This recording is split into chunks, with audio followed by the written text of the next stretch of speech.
ยสบายดีพ่อแม่พี่น้องกองป่าสุขสุคนที่เคารพและนับถือฮักแพงเมื่อสุขสุคนเนาะมันนี้เฟื่องจะพาพี่น้องมาเฮ็ดยำซีนหมูกินข้าวเช้าแล้วก็ข้าวซอยพร้อมตอนนี้ก็ประมาณ2 โมงปลาย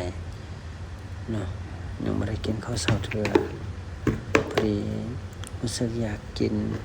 ยำซีนหมูบ่ได้กินโดนตะกี้ตอนสมัยเรียนสุพรรณวงศ์อยู่หอพักแบบนี้นั่นแหละมักเฮ็ดกินผู้เดียวแต่ก็แซ่บได้เมนูแบบนี้นะ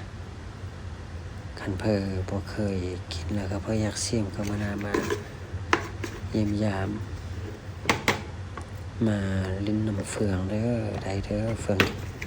พาเฮ็ดให้สุกกินเด้อหวังว่าจะแซ่บ